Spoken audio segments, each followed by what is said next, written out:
Welcome to Safe on Deck. For episode 39, I sat down with Lieutenant Colonel Chuck Sly Magill in Pensacola, Florida. After earning his commission in the Marine Corps as a second lieutenant, Sly was handpicked to serve as a SERGRAD, instructing in the TA-4J Skyhawk before transitioning into the fleet, flying the then brand new A-18 Hornet. Following multiple overseas deployments and tours at Marine Weapons and Tactics Instructor Course, WTI, and the United States Navy Fighter Weapons School, known as TOPGUN, Sly was chosen for a coveted exchange tour with the United States Air Force, flying the F-15 Sea Eagle at the 58th Tactical Fighter Squadron at Eglin Air Force Base. On the morning of January 17, 1991, while leading an offensive counter-air package of 16 Eagles, Sly was credited with an aerial victory against an Iraqi Air Force MiG-29 Fulcrum. After transitioning into the reserves as an F-18 pilot, Sly went on to serve as pilot, vice president of flight operations, and chief pilot at a major U.S. airline. Sly has logged more than 15,000 hours of flight time, including over 2,500 hours in tactical fighters, and 48 combat missions during Operation Desert Shield and Operation Desert Storm. Thanks for taking the time to listen. In the future, I plan to continue to share similar interviews with both current and retired military aviators. If you have a question or a suggestion for a future interview, please leave it as a comment below. Safe on Deck, episode 39, with Lieutenant Colonel Chuck Sly Magill. Enjoy.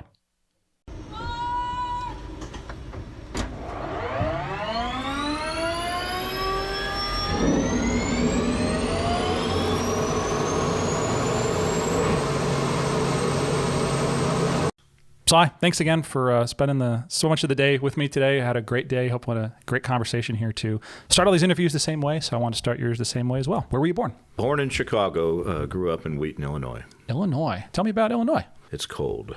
That's pretty much it.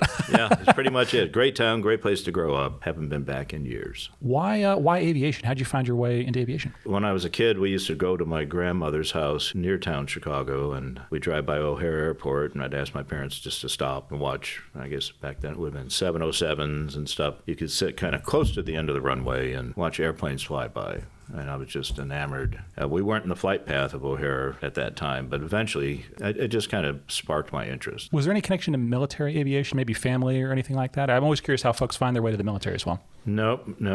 My father was in the Navy, but during World War II, but he was a sailor. He was not an aviator. No, there's really no tie. I mean, I just was enamored with aviation just from afar. Never really pursued it until later in life when I was in college. Okay, well, obviously I'm fast forward here a little bit and say I know you went on to be a Marine and fly some great aircraft in the Marines and in the Air Force as an exchange guy, but why the Marine Corps? Everyone always has their story, and every Marine I know has a very distinct reason why they chose the Marine Corps. I was at Arizona State just finishing up a bachelor degree. For some reason, I ended up talking with an OSO, an officer selection officer. You know, they have the little booth. And I didn't take it very seriously. He got my name. I did a few things like a PFT and thought about it. They offered something called PLC, which you go for 6 weeks in the summers. But I had a pretty lucrative painting company in the summers, and I really didn't want to give that up or shave my head and go to 2 separate beatdown sessions in Quantico. One seemed good enough upon graduation. Should I go that route? I used to take guys out to Luke Air Force Base on a Friday afternoon. There's no class. We'd grab a couple footballs, maybe a case of beer. We would sit and watch fighters come right over the runway doing low patterns, and I just thought, man, this is the coolest thing I've ever seen. And it was old airplanes like F-4s and F-104s and even F-15s. This is in the late 70s. And I thought, man, that is really cool. So I did end up talking to that OSO. I did contact the Air Force, and they were gracious enough to say I could be a navigator. No offense to navigators, but that wasn't what I had in mind. And so it was kind of between the Navy and the Marine Corps.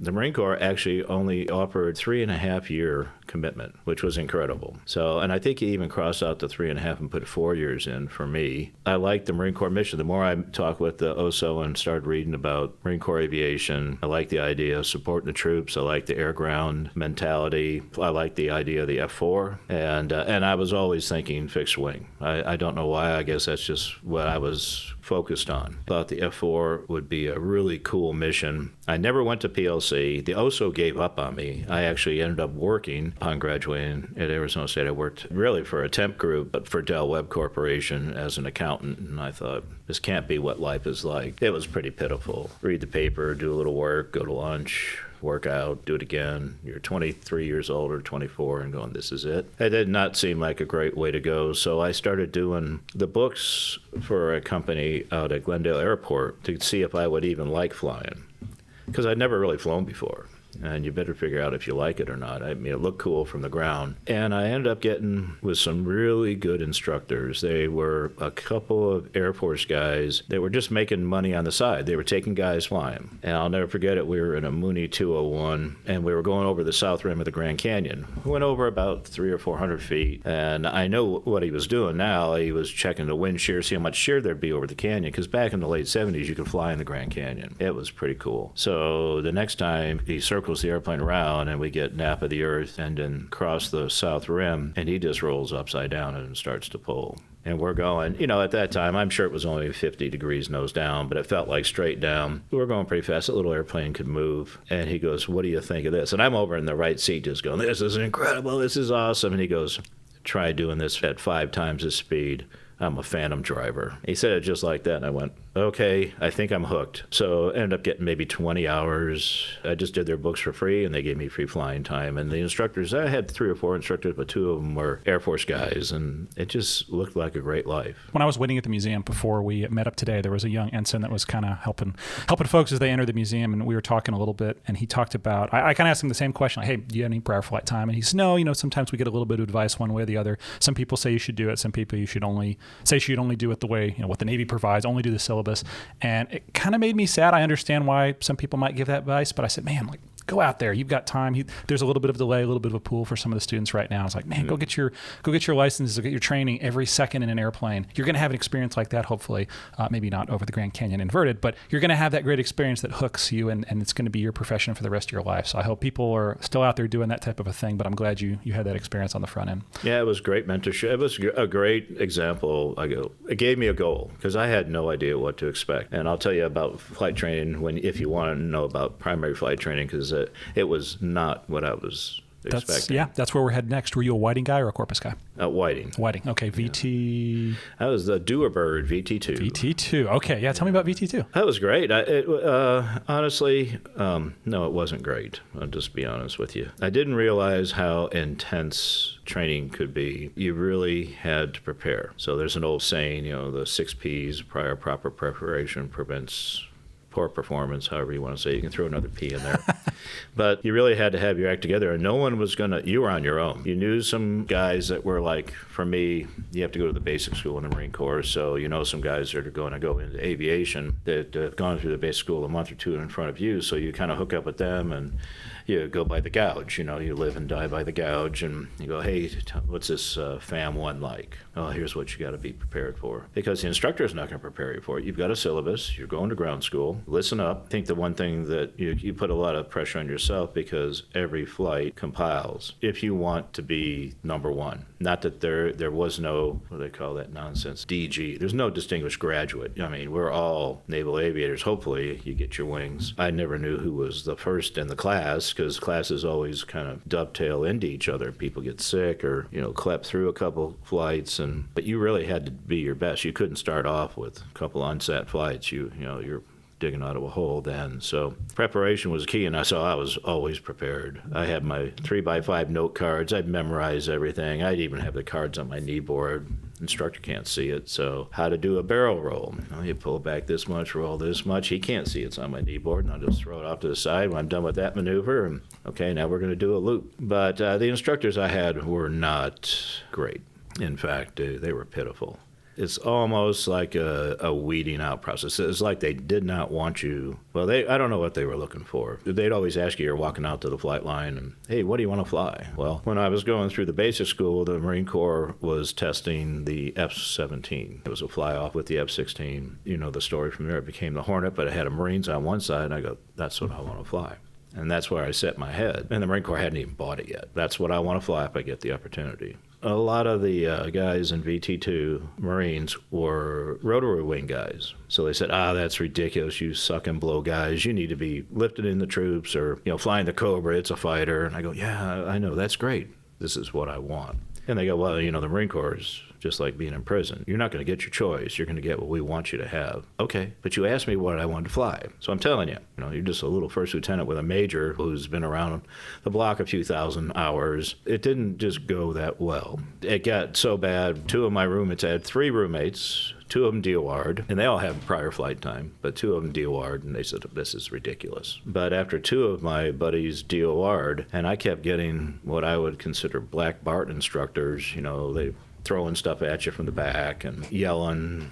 It was like, are you serious? I mean, it's pretty hard enough, when you put yourself under your own level of stress to perform, and someone is kind of beating you about verbally, and I just figured it was part of the package, but I didn't enjoy it.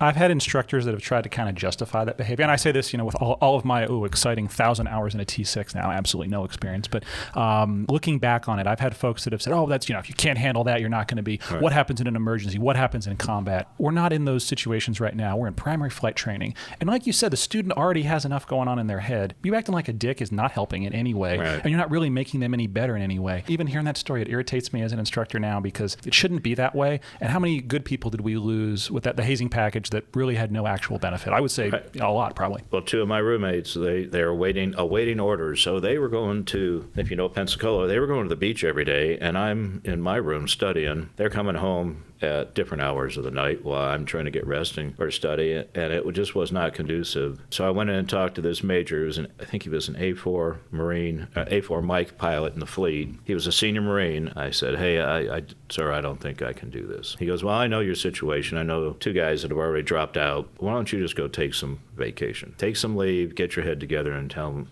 what do you really want to do? So I did, because I came that close to DOR. I went back to Chicago, hung out with my friends for 30 days, and came back. And I said, I want to do this. I'm going to do this. And they gave me a new on-wing instructor, primary, you get one instructor, and then you get the bag of nuts, whoever shows up. And that's fine. I think that's good. It's nice to have some stability so someone can watch you grow or watch you fail. Either way, that individual has enough background to know where you're heading. I got a great guy. I can remember his name. His name is Carlson, P3 pilot, and he made it a blast. And all of a sudden, man, I was just smoking it. I mean, everything was all 4.0s or whatever. I can't remember the grades. It was flight after flight after flight, and then we'd get back together after a solo and do formation or do something else. And then I would get other instructors, and it was I had so much confidence that it was, I got this. I can do this. But that's all it took. It was a halfway decent instructor, one who just, maybe P3 guys are chill. I don't know. But he was a lot more laid back and not so hyper. When we go through the FIT-U, when we learn to be instructor pilots, they teach us how to fly the airplane. There's a short class, and by short I mean 2-day class on, hey, here's how to fill out grade sheets and all the minutiae of that. And I've often thought there's maybe a missed opportunity that we could spend a little bit of time and, like you talked about, focus on, oh, by the way, you're going to be getting some folks that are brand new. They've never done this before. Some of them have nerves. Some of them don't, maybe. But perhaps treat them like a person. Perhaps treat them with that respect that someone treated you with one day to get you through the program. And it sounds like maybe that's a missed opportunity there. Well, I don't doubt that those guys that I saw were post-Vietnam guys, so they were taught by Vietnam guys, and quite frankly, they don't have time for BS. Yep. Right? I mean, you're going to get your wings, you're going to Chu Lai or you're going somewhere. So we don't have time to play reindeer games. If you're not ready, put your big boy pants on and go. Someone would have briefed me like that and said, you're going to get harassed. It's going to be rough. I go, okay, but you've got someone talking in your ear and you're trying to fly an airplane that you've never flown before. It's hard to do both. Regardless, that was my experience, but very fortunate to get a great instructor and a couple of good instructors. And just when it came up for where you were going, I was selected to go to fixed wing, follow-on fixed wing training. Was it the T2 next? It was the T2 Charlie, the mighty guppy. Great looking airplane, I think, anyway. I know it's kind of goofy looking, but by the same token, it's a jet, and it's the first jet you probably flew.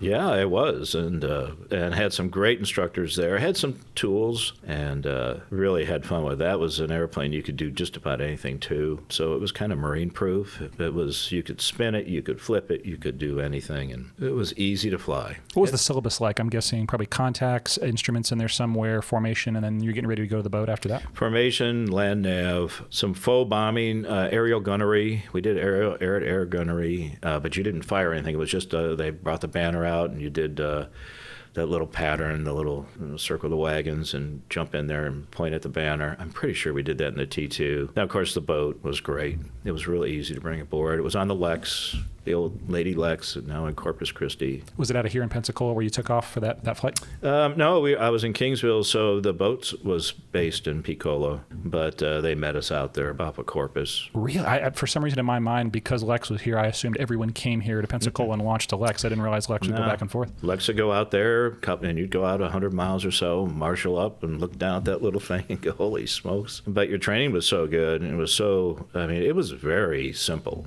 I thought it was very simple because they just beat it into your cranium so hard where you are at the 45, where you are at the 90, on speed, angle of attack. I mean, I used to have it memorized, and it was rote. It was fun, though. What was the cat shot like? Crazy. It was great. Are you hands on the flight? Because I know. Yeah. Okay, so F-18, I'm told you go up on the towel racks, but yeah. T2 is not an F-18. No, you're pulling back as soon as you can. So that was a great period of time. Earn your wings? No, you don't get your wings till after you get in the A4. So then you had to fly the A4. Okay. Oh, that's so the right. A4 was advanced training. That's where you did everything, including gunnery, and you actually got to fire the gun and do bombing. And we did everything. I think it was just 10, 20, and 30-degree dive. You did ACM. They call it ACM, but it's really just basic fighter maneuvers. That was a much higher performing airplane than the T2, but still a blast to fly. So much fun flying formation because if you had a good flight lead, you're upside down, you're doing loops, you're doing barrel rolls, and all you had to do was hang in there and put that wing, just like you're taught. You're only 3-4 feet away. You just lock onto that little spot on the airplane, and you can't tell what the flight lead's doing if he's smooth. I loved formation. I loved being on the wing. I just thought it was a blast. I go ahead and try to shake it. And then you do some BFM, and he'd try to brake and try to outbrake you, and you'd maybe roll off the backside, do a barrel roll and just roll in on them and just do some. If they knew you could, and there was a little spare time in the syllabus, some of the guys were great. And you're going back out to the boat in the TA-4J again, right? Yes. Okay. Even Marines as well? I know there's been some. Oh, yeah. Okay. Everyone's going back. Yeah. So Marines they might have to get a few more cycles. Navy guys. Just kidding. No, I was out there. It was crazy going through. I'll never forget, one of our guys got a cold cat, a Navy guy, and so he had to eject, and the boat's still out there, and 3 days later, we're sitting in a briefing room like this, and he's good to go. These days, I'm sure you'd be going through some major therapy and some hand holding. At a minimum, a mishap board, I'm guessing. But. Yeah, well, they knew right away it was a cold cat. It just everyone knew the camera, the flat camera. Everyone knew it was a cold cat shot. So I'm thinking back to the TA-4J. Is it a bridle as well, or was it a launch bar? I'm embarrassed to say I don't actually know. I saw pictures of bridles, but I don't ever remember it. I just thought I had a whole back fitting on it. Okay. But I could be wrong. I see pictures of the bridle, but I don't remember that. And I don't think I've unpacked the term before since you mentioned a cold cat. Basically, catapult shot, not all the energy you need, and so you're just going to dribble off the front end of the You're just going carrier. 35 miles an hour off the end, and whatever thrust you get from the little A4. But is it a 0-0 seat? I'm guessing not. I think it was. Oh, really? Okay. I think that one was. He had no problem. He got a good shoot. And I think the remarkable thing was 3 days later, he was in the briefing, and I looked down at his boots, and they had salt stains all over them. He was wearing the same boots. And I don't know what his name was, but I go, yeah, that's pretty gutsy. Absolutely. Yeah. Spirit of naval aviation right there. Yeah. After that, and actually, again, I never want to make assumptions because I do far too often. Where could you have gone? What platforms could the Marine Corps have sent you to? And then where'd you end up going? Yeah, well, now it gets really narrowed down. So all these, it's just like starting a primary, going to intermediate, then going to advanced. All your grades count. And they just keep piling up and piling up. And I had good grades. I just liked it. And I was pretty intense. I always thought I was focused, but apparently I was intense. And I'm not bragging, it's just what I hear. And I was married at the time. I just got married between T2s and A4s, and we're still married 41 years later. So, you're balancing that and studying. But I didn't study really hard. I did a lot of chair flying, trying to imagine how to do this and walking your steps through. And I saw that, I think, from the Blues. They always chair fly. And I thought that was a really neat idea, is sit there and do the mission in your head if you weren't doing it in the sim ahead of time. Regardless, the options in the Marine Corps were, I got drafted for the Harrier, and I did not want to fly the Harrier. I had a good friend, Steve Woods. He ended up, two of us got drafted from our squadron. I was in VT-22 in Kingsville. And I said, no, I want to fly the F-18. It was just coming out. I got my wings in January of 83, and the Hornet had been out. The Marines, I think, were the first to get it. I don't know why that happened that way. It was just the rotation of transferring out A7s, F4s, and how it worked. But I think the Marines on the West Coast, where I ended up, were the first to have it in 83. I think that's right. But I was a student, so I'm busy studying. But my goal was to fly the Hornet, and I got drafted for the Aviate-B. It was a brand new airplane, still in prototype, and the Matzig skipper grabbed me and some other guys, and Matzig was based in Pensacola, but he flew around in a C-12, picked us all up, and took us to Mac Air in St. Louis, about 12 guys that were being drafted to fly the Aviate-B. So during one of the breaks, being taught learn all about this great airplane, I walked down to the Hornet shop and said, hey, have you guys got any F-18 patches or decals or anything like that? And yeah, where are you? I was in my uniform. Yeah, I'm a student. I just wanted some Hornet stuff. And of course, they're handing out all this Harrier stuff. In the Harrier drafting. They're not drafting Hornet guys. That was not a problem. They were drafting Harrier guys. At least this event was. And it was really bad because then during class, one of the test pilots comes down and goes, hey, who's the Marine that wanted all the Hornet stuff? And he brings a bag, and the 06 is sitting like 3 seats from me, and he looks at me like, you. And I still have some of those Hornet patches. They're really cool. And so cool. And I go, when I finished the boat, they actually got asked, what would you like to do? Because here's what's open. The F4 was available. The Aviate was available. What I didn't want was EA6. And if you do really well at the boat, you're going to get the EA6. Great airplane. It was very expensive. That just wasn't what I wanted to do. A lot of good guys that went to the boat would get immediately, because it's a very expensive airplane. You got 3 other people in there, so I get it, but I didn't want that. And so I had tentative F4 orders to Beaufort, South Carolina. I go, shoot, the great American war machine, the Phantom. I love to fly the Phantom. That sounds great. It's not what I want, but how cool is the Phantom? I mean, it's the meanest looking airplane on the planet. They put big shark teeth on the nose. It's just really bad looking,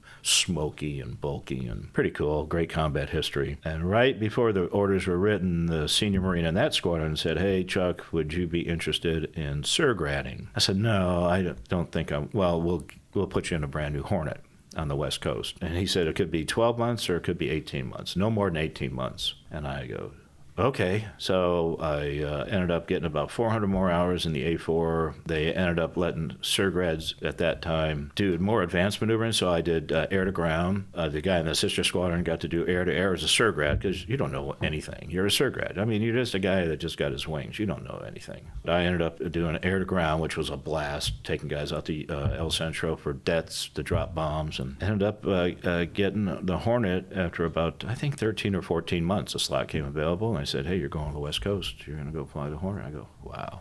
Before we get to the Hornet, since you mentioned the SERGRAD tour, any good stories of teaching? Because again, we're talking about you've got your wings at that point, but you've got maybe not as much experience as someone that's coming back as an IP.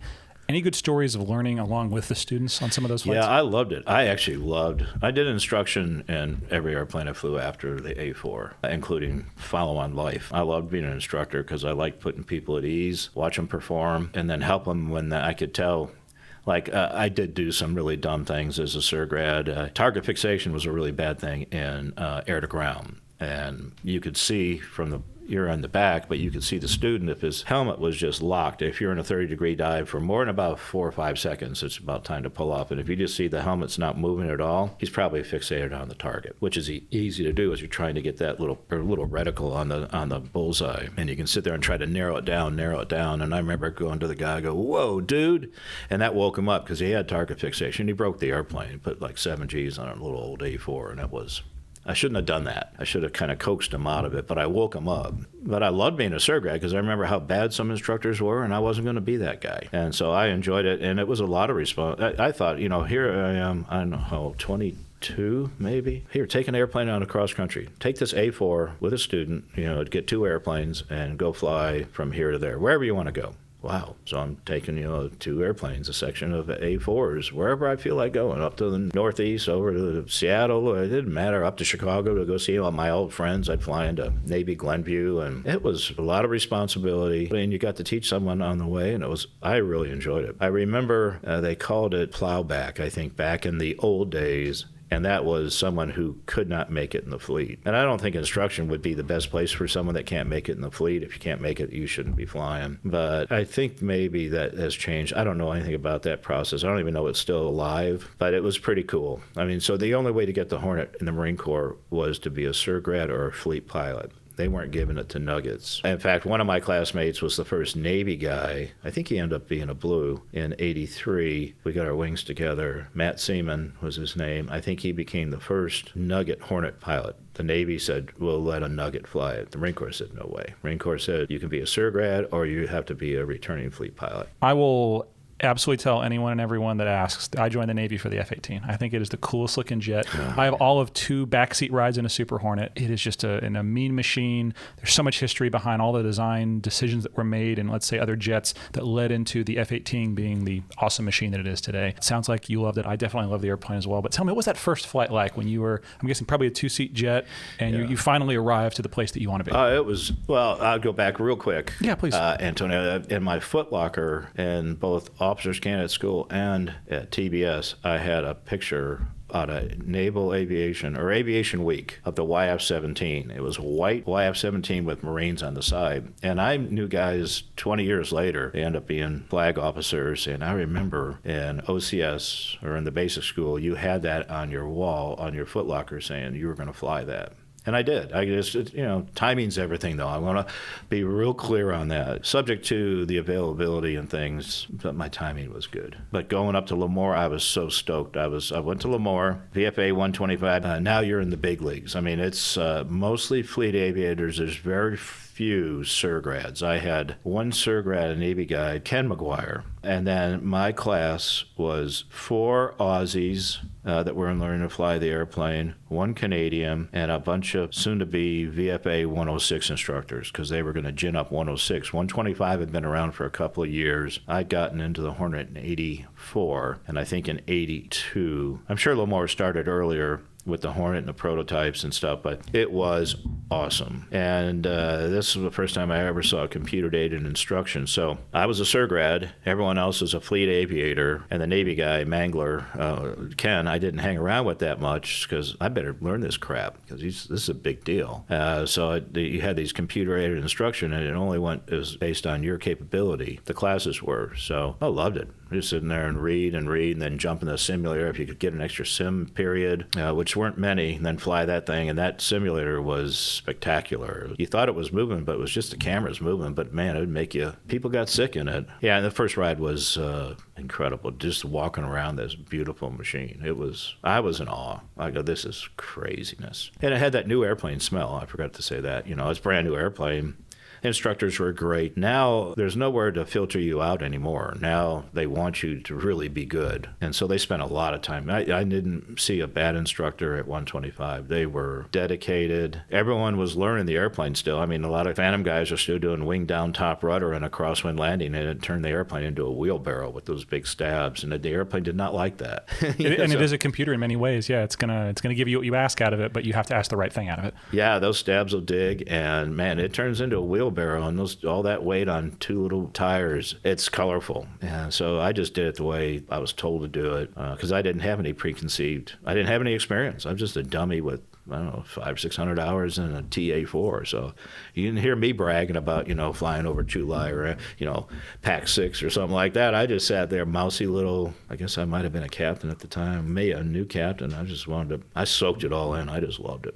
At the FRS, I'm guessing shoot the gun, drop bombs. Are you going through that whole part of the syllabus as well? Oh, heck yeah. Okay. Yeah, it was great. And I'll never forget, I think my 5th flight or something was your solo. And I took off, crossed over the Sierra Nevadas and went up, I think it's Highway 397 or 395. I can't remember. Going north towards Reno, I went down there as low as I could go, as fast as I go. And I got next to some semis, and I'm just blowing by them. Then just pulled it straight up and did aileron rolls up until who knows what altitude. It was probably not the smartest thing to do, but I go, this is unbelievable. It was just, the power was extraordinary. You know, for a little A4 guy, I loved it. So everything was fun after that. It was just, bring on the next flight, let's do this. When you hit the fleet, where could you have gone? Is there an East Coast presence, West Coast presence, overseas presence yet, or we're still pretty early? Well, in 85, in fact, it was 84 or 85 when Coral Sea was in the Med, bombed Gaddafi in Libya. So those are 2 West Coast F-18 squadrons, and I was going through training. There were no East Coast squadrons yet,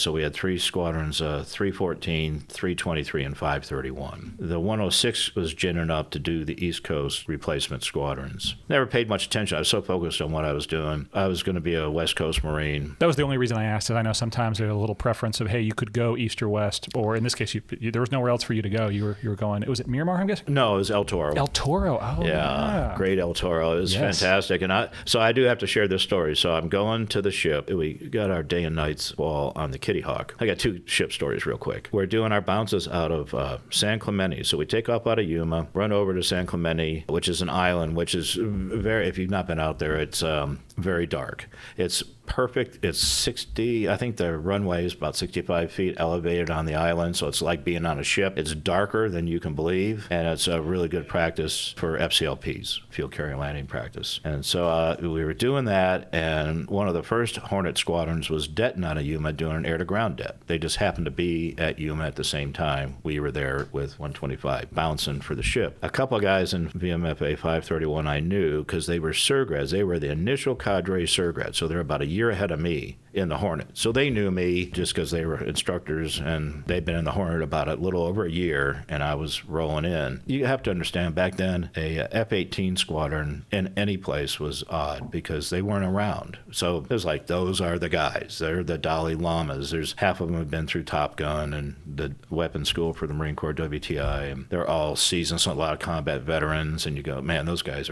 they're wearing their cool Hornet patches, you know, and I got my little RTU Hornet patch on, and they call me up and say, hey, you got to get in this role. And the whole squadron's in rolling the dice, not the bar. That's something we did back then, and cost people a lot of money. As luck would have it, I went up, and the other 2 guys that were going to the boat, they just sat down at the table that we were sitting at having a beer, and I got up, and the roll ended up going through the entire squadron except for me and the skipper. I was going up against the skipper. I just slammed down 5 6s. You know, I flipped over the cup 5 6s, and it was like dropped the mic and walked away. And the skipper was a guy named Manfred Reach, 652 missions in Vietnam in the F4. He's a national icon, first Marine Corps Top Gun instructor. He's a hero. He's my hero. He's my mentor and a good friend. Still today. All I hear him say is, Andy Allen, who became an astronaut, was our OPSO, and his call sign was Slick. He goes, Slick, hire that man. After I went to the boat, when you're done with the boat, you have one more mission, some silly little mission. You went up north to go do some low-level bomb dropping or something. And Manfred, and this is a true story, I can tell now, Manfred goes, so how much leave have you got? I go, 60 days. He goes, take it all, because the 2 squadrons, 314 and 323, were on the Coral Sea over in Mayport on the East Coast. He goes, right now, they're sending you to 323. Go aboard the Coral Sea. But I want you in my squadron, so I need you to take all the leave you can take. They'll be out on the ship doing workups, and you'll show up at El Toro, and we'll be the only squadron there. And he was really good friends with not the MAG skipper, but the MAG skipper and the MAG OPSO. And so my orders had said 323. I showed up in my military manner. He calls and goes, get over here now. And I'm in Pensacola, Florida. As my wife's here. I'm out here fishing, and I get a note, get to El Toro ASAP.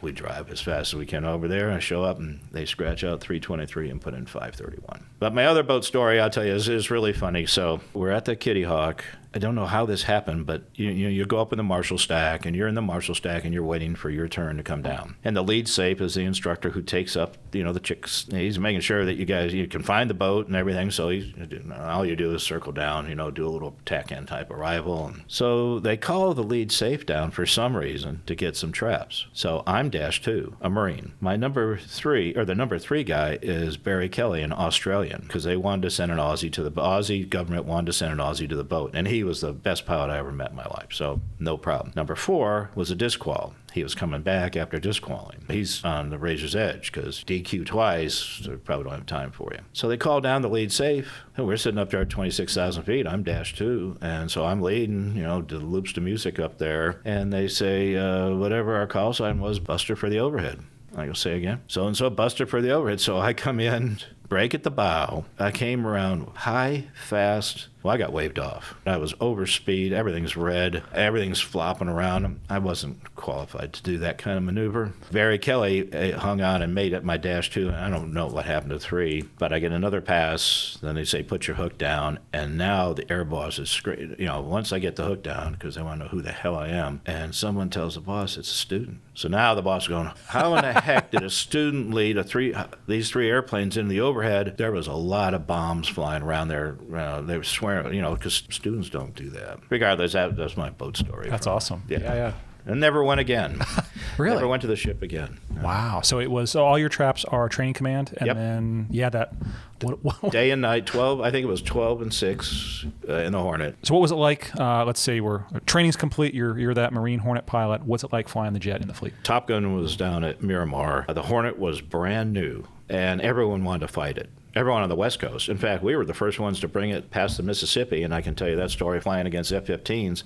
No one had seen it. We took it to Egypt, so everyone wanted a piece of us. So the Top Gun guys were flying A4s and F5s, Top Gun instructors. So they would come up, or we would go down there to train, and they beat the living hell out of me. Here you are, a Hornet. You got your fleet Hornet patch on, and I was a brand new guy, but I didn't understand multi-dimensional BFM. I understood lateral, vertical. Pretty simple. But being able to blend orthogonal type maneuvering with thrust and pitch and the capability of that airplane, it was more than just aerodynamics. It was an art. And I wasn't any good. I was terrible. And every Friday, the skipper would have 1v1. And I hated it. I mean, I'm brand new. There were a couple new guys after me, and they weren't any good either. The Aussie was there. He was fantastic. And the Canadian, he didn't go the boat, but he could drive the airplane too. But these are fleet guys and ended up being best friends. I learned a lot from them, but I got beat up so much. And Fridays were 1v1 days. We'd clean the airplanes off every Friday if we weren't deploying somewhere. And we'd fight, go through the hot pits, and fight again. The setups were already ready. You knew what you were doing, so you had 2 knee boards, and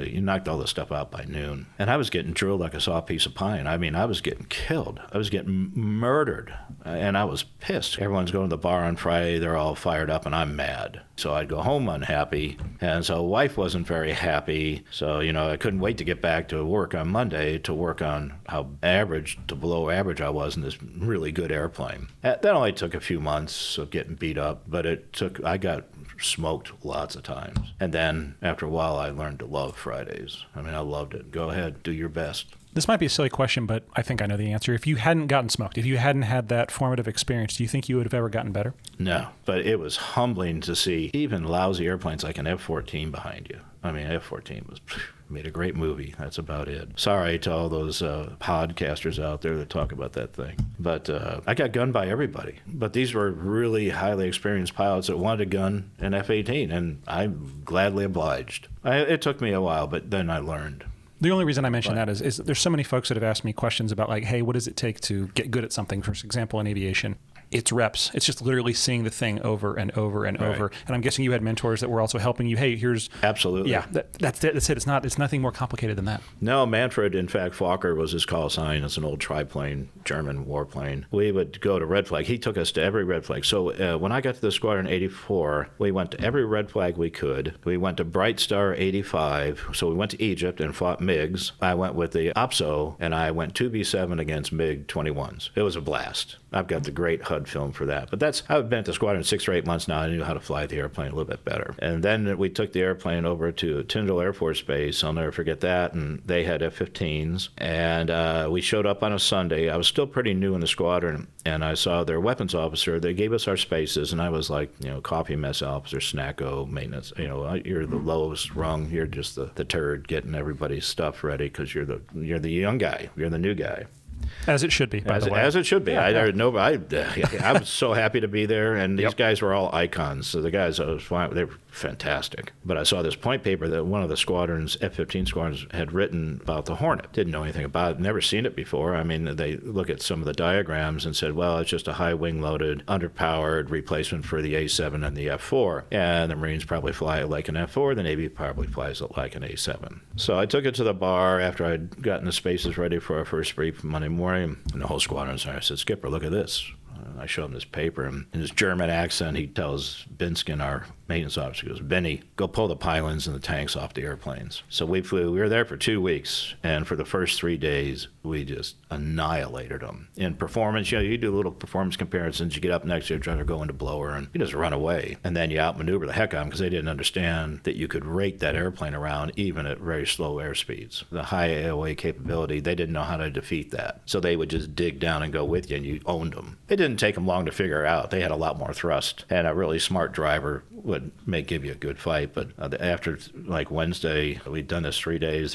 One of the COs said, can you give us a briefing on your airplane? So that was cool. So it was a fun airplane to fly. Can I ask about Bright Star and the MiG-21s? Yeah, What was that like? I'm flying. Where in Egypt did you go? In Shaw's, Cairo West. Apparently it had happened a couple times to go over there. They had F-16s, and where I was at a place called Inshas. So of course it wasn't glamorous, typical Marine Corps. We're living in tents in August. I mean, you could see the air. It was so thick. It was awful. But it was very cool, too. I mean, you're eating MREs. We all gained like 20 pounds eating MREs. Didn't think that was possible. But then you find out there's 2,000 calories per bag, and you go, yeah, all right. But yeah, they would launch. You'd go over one of their fields, and they'd just send up as many as they could get airborne. And they were just everywhere, but they weren't focused. They had the F-16, and some of the guys could fly. They had an interesting, I don't want to say anything that I think is out of turn with the way they taught their aviators, but primarily if you were a field grade officer, you kept all the secrets to yourself, and the junior officers were just floundering around. So the field grade, some of the field grade guys could fly the airplane. They could fly. There was a General Dynamics rep there because they were just flying the F-16s. But they had it's interesting. We were walking on the side of the runway once, and there's the seeker head for an A-TOL missile.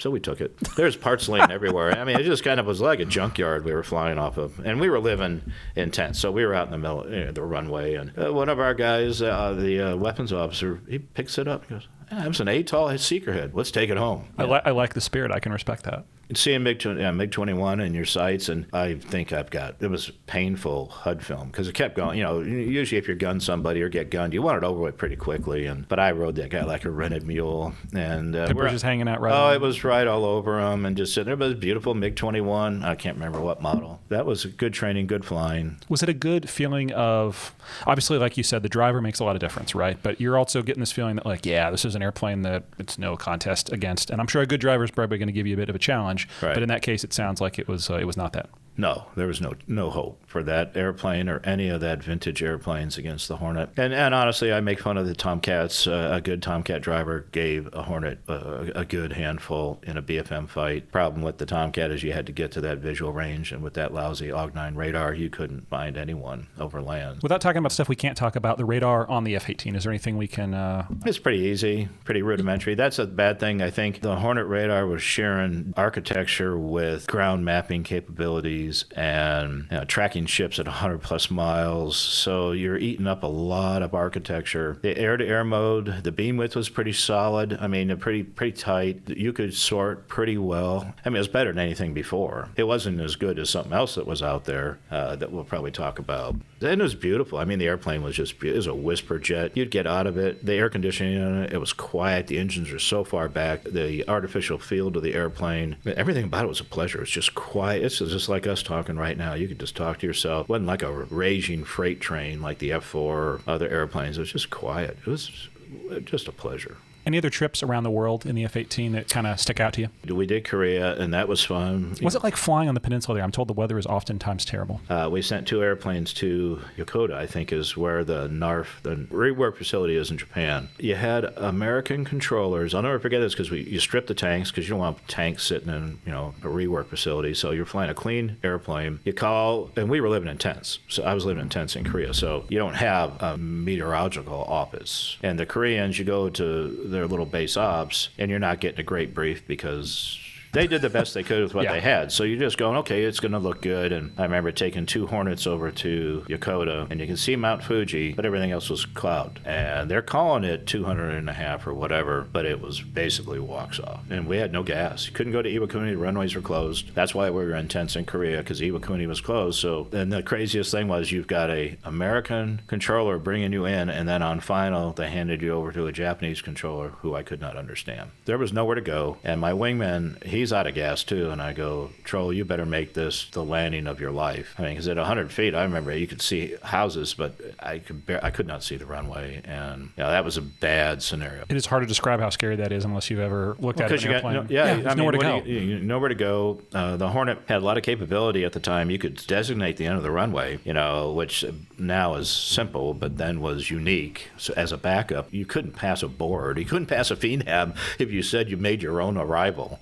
The Hornet 1 approach, the Hornet 1 arrival. Yeah. But so some of the flying overseas was different. You were kind of on your own. Were you, and just going back to that the story, was he on your wing and you were dragging him through the weather? I put him up high and just said, hey, we're going to keep looking for an alternate for you, because if I can't get in, because by the time I go around, I'm going to be really in trouble. But we both came in. Yeah, there's nowhere to get gas. There's nowhere to go. Yeah, Philippines was like that a little bit. Spent some time in the PI, and I did enjoy flying there. There's so much history there from World War II. I really enjoyed flying there. I know we talked about mentors a little bit earlier, but who are some of those folks in a Hornet that you look up to? And I think you mentioned your commanding officer. But Manfred, yeah. Yeah, I want to be that person. And, heck yeah. And why? I think that kind of leadership is uncommon. I think being put in leadership positions are very common. Everyone gets in a leadership position, whether you're ready for it or not, depending on the level. Everyone's a leader. Whether they're good or effective is different. Manfred was one of those leaders. If he said, follow me, boys, you'd follow him. I knew leaders that if the building was on fire and they said, here's the exit, you'd go the other way.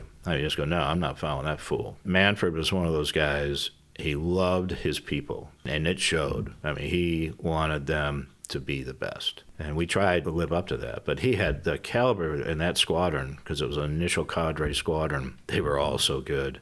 And they all wanted you to be as good or better than them. No secrets were held back. Our squadron was pretty good. Would he hold folks accountable if they mess something up? Oh, heck yeah. I've been in hack. I got in trouble. We were at Yuma on my first det after getting to the squadron. It was a Sunday departure. And they said, hey, Captain McGill, can you show us what this airplane does? I was number 4 on the first division to go airborne. There were 12 of us at the field. And I go, yeah, sure, I'll show you. And so I did the standard wing down, top rudder, 50 feet, full blower, going sideways. There was a little bit of dirt flying, I guess, and when I pulled up to catch up with everyone else, because you did 10-second departures, so they're all up at 8,000 feet, and I'm down here on the ground. And all I hear in the back radio is Manfred going, and Andy Allen Slick was leading. He goes, Slick, who's number 4? And he goes, Sly, why? Then it was silent. I went, uh-oh. Well, and the wing commander was there, too. My situational awareness wasn't very good that day. I loved doing air shows, but I shouldn't have done it in front of the wing commander. So I ended up in cold weather survival school that following week, living in a snow cave. That taught me a lesson. And the only reason I ask the question is I think sometimes people confuse leadership with friendship. People want to be your friend or be your buddy, and you need someone that's going to hold you accountable when you screw up, because we all do. Oh, yeah. There is a balance there.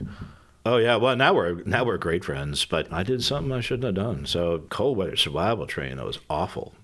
SEER school in the snow. Well, they didn't beat on you, but it was not fun. Okay, so I've seen a documentary produced, I want to say in the 80s, 90s, about Top Gun, and I'm sure everything on that was 100% accurate. And obviously, it's not right, but you actually went to the real thing. So maybe you could tell us some Top Gun stories.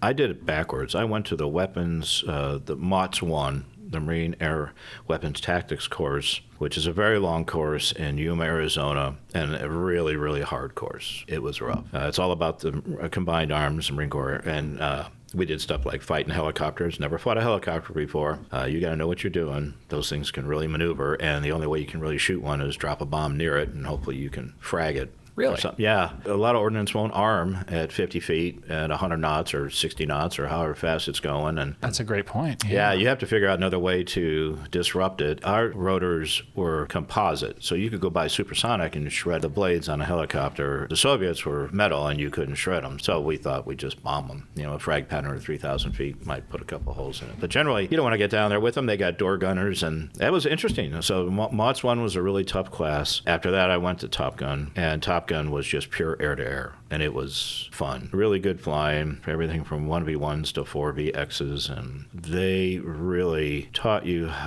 not how to maneuver your airplane, but how to teach other people how to maneuver your airplane. So by the time you go to Top Gun, you're already good. I mean, they're not going to teach you how to fly. Their job, you're going to go back to the squadron as the pilot training officer, weapons officer, whatever you want to call it, and you're going to help brief the latest tactics, because they are great tacticians. weapons. They all have tons of time in the airplane, and they teach that to you, but they also teach you the dynamics of how to instruct others, because you can be Steve Canyon in the airplane, but if you're a jerk, nobody wants to hear it. If you're in the debrief and you're doing all this and, it's all about you and we all have attitudes. I don't want to hear it. All right, you had a good day. Good for you. How about showing me how to have a good day? And so Top Gun was like that. Top Gun, you really had to work on your recall of the maneuvers. And when you're doing multiple 1v1, 2vx, 2v2 type maneuvering, the ability to recount what everyone's doing in the fight. You're fighting your bandit and you're looking over your shoulder what your wingman's doing and you're trying to recount that on the board. They were very big sticklers on that. I really liked that part of the course at Top Gun. How do you build your scan? How do you improve? Is it note-taking? Is it talking to a tape recorder? I never talked into a recorder. It's like shorthand. You divide up your knee board, or you'd have separate cards for each engagement. You just stash the card in your pocket after you knock it off and you're resetting. And that'll help you recount, or if you're on the ACMI, you can really get a full picture. But to be able to pull all that together and do it in a manner where the other individual can learn, because just because you went out there and kicked everyone's butt, no one wants to hear that. The great thing that I loved, I don't know what they do anymore, but it's goods and others. Here are the goods. And the goods are pretty simple. I mean, I don't waste any time on that. Here are the others. We got like 8 things we could have done better. Let's not talk about how great we did. I mean, take those goods and shove them. They better be good. But let's talk about our comm discipline. Let's talk about our energy efficiency. Let's talk about mutual support. You lost sight. I got smoked. How could we have done a better job on that? But I really admired the way they focused on that one concept of your recall. Because when you're doing this stuff, you're reacting a lot. You might be driving the fight, but you've got all these things going on in your head, the energy, your altitude, how much time have you got, how much fuel have you got, how soon can you get out of this, because you're going to run out of gas. I mean, you've got to end this thing now or find a way to get the heck away from it, and what's your exit strategy? And so you've got all this stuff going on, and it's kind of a lot, especially if you're a simple guy. But then to be able to take it back into a meaningful debrief, that was key. I thought Top Gun was fantastic. People talk about the debrief at times, and especially fighter guys, like, it's 2 or 3 hours on the front end, 3 or 4 hours on the back end, lots of brief, really, really lots of debrief. And people almost that maybe are in that community, I don't want to say look down on it, but kind of have a little bit of judgment in their tone. And I've thought, there's a reason why you're spending that time, because you have to get every little bit of that so you can improve. And the reason I bring that up, or the reason this soliloquy is still going on, I apologize, is that students have asked me, like, what can I be in the debrief? And I say, quiet, and you have to listen. And a lot of times I think people of my generation, someone jokingly said recently, we talk about the greatest generation, we might be the gentlest generation, but people want to maybe not make excuses, but they want to explain. Hey, this is what I was thinking. Dude, no one cares. Shut up. You're dead. You're dead, so you're not talking. So let's just bring it back to life. Is that the standard, the way that you do it? Yeah. Really? They'll hold someone accountable if they do something stupid. Like, hey, that was just flat out dumb. You're dead. Let's figure out how you can become undead. Let's just go back and review this. Never made an excuse. You didn't make, hey, if you forgot to go into full blower, that's your fault. Sun's in your eyes, I don't care. Nobody wants to hear it. How would you get through to a student that wasn't receptive to feedback? I'm guessing at that level people probably were. But everyone was, yeah, because you wanted to be better. If someone didn't, if I will tell you, if I knew I was talking to the door or to the refrigerator, I'd just stop talking. You're always going to suck. If you always want to suck, okay, you can just be the worst pilot in the squadron. I don't care. And that would bring him back? It would make him mad. And, okay, so mad is good. I got mad plenty of times. I can work with mad. That shows passion. If you would rather be doing something else, we can help you do that. If you don't want to fly this airplane, there are 700 people outside that door that would want to be in your seat. If you don't want to be the best, I don't know what you want to be, but here you're going to be the best. If you're giving it 100%, then that's all you got. It's probably an unfair comparison because both schools teach different things, but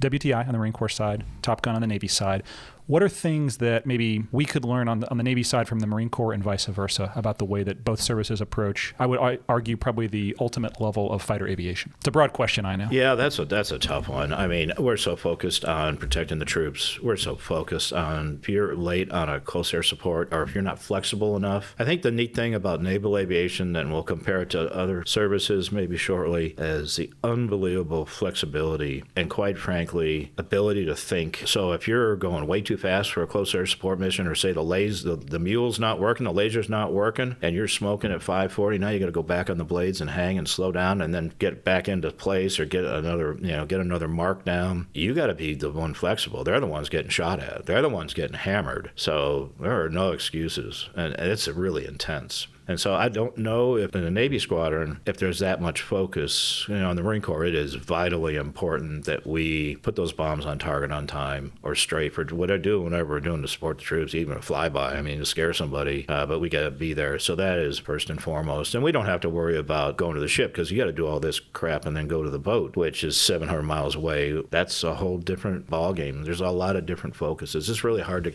even though a sister service is really hard to compare. In the air-to-air realm, very similar. Division tactics, I don't know anymore. I mean, you're talking 30 years ago, especially once the Tomcat was out of the picture and was primarily Hornets and Hornets. I think we shared tactics equally, unlike our friends in the blue. You already kind of alluded to them. You talked about the Air Force.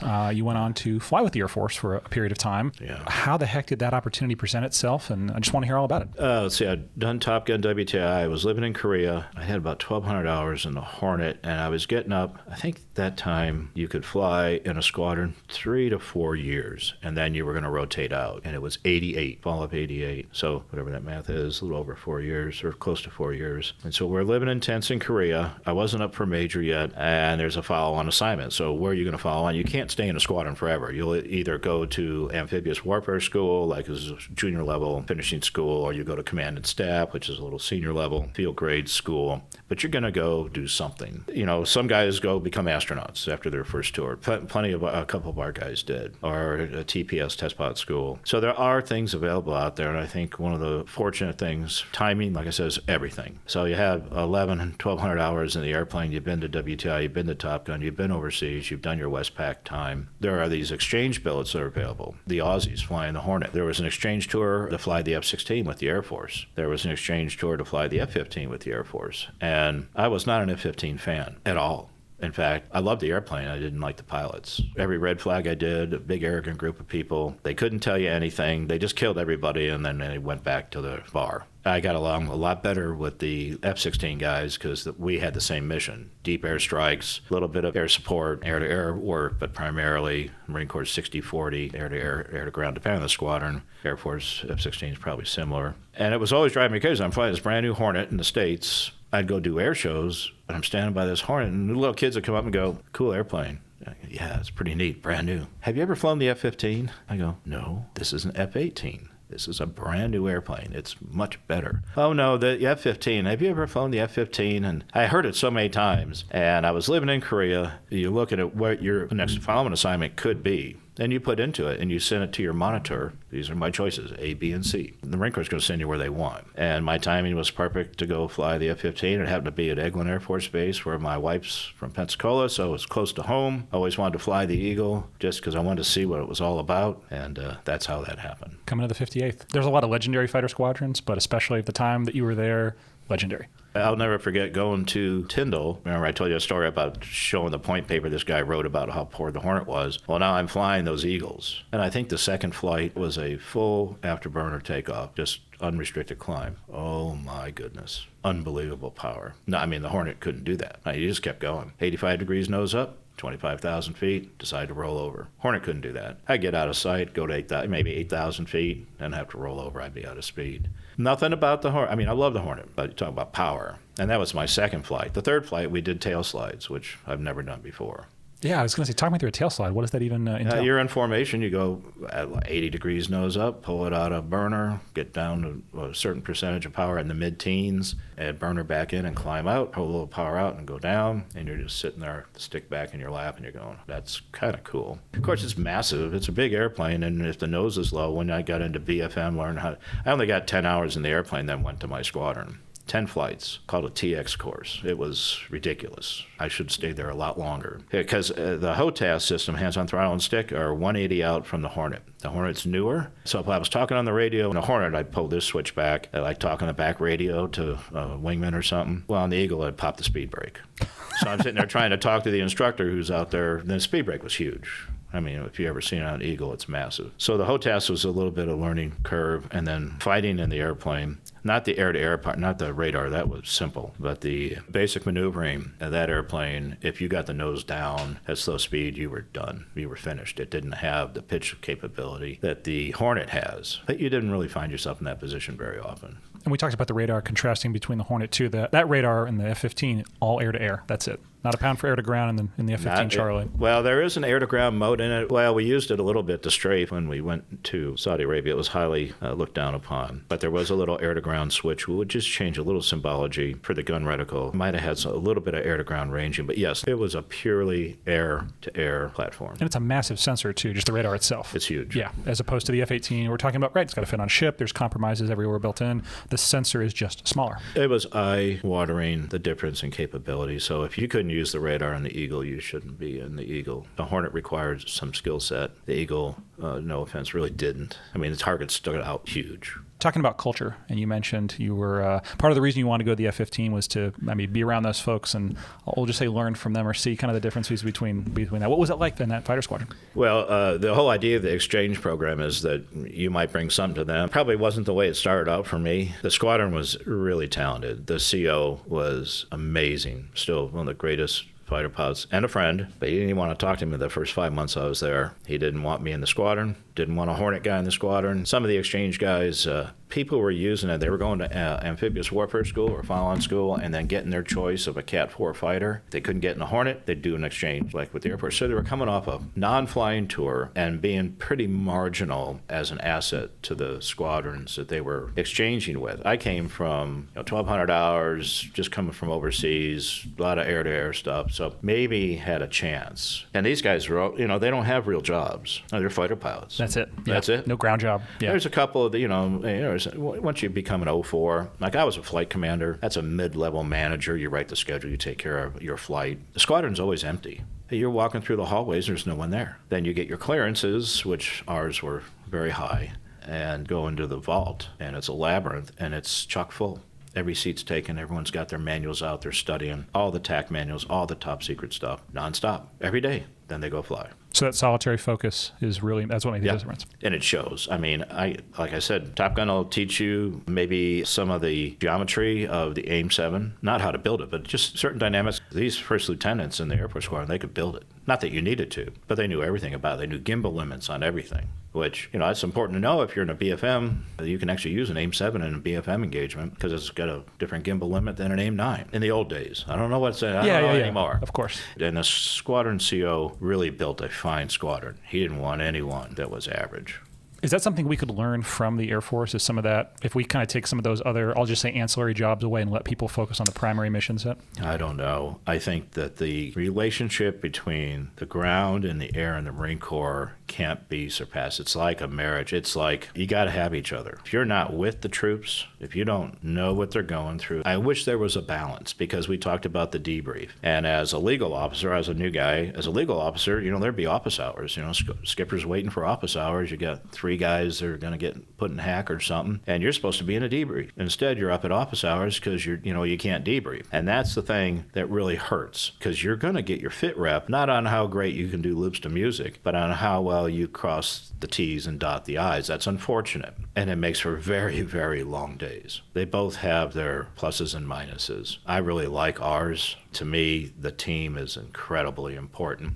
The troops want to do everything they can to get that airplane airborne. They'll bust their butt to make it work. I'm not saying that doesn't happen in the Air Force. They take great pride in what they do. They're very focused. They just have a whole different mindset. It's not a small group because we deploy together. 300 when we were in Tent City, it's 347 Marines. We were all showering together, all eating together. That's the Marine team right there. And there was only 20 or 30 pilots, 317 others that you work with, warrant officers, captains, majors, PFCs. It was great. It's hard to compare them in that realm. I like our way. Kind of putting us in time and space, you had plenty of time to be at the squadron on that exchange tour before kind of the world changed in a big way. I'm hoping maybe you could talk us through Desert Storm. So I flew Mississippi Eagles. They were the most tricked out Eagles the Air Force had. Big motors, some other neat stuff. We would go to red flags, and I would fight my buddies, the Marines, and the Navy, and we just smoke them. It was embarrassing. I mean, it's just like your situational awareness in the F-15 with everything you had, and if you had a 4, you could take on 8. Someone might get in undetected, but hardly ever.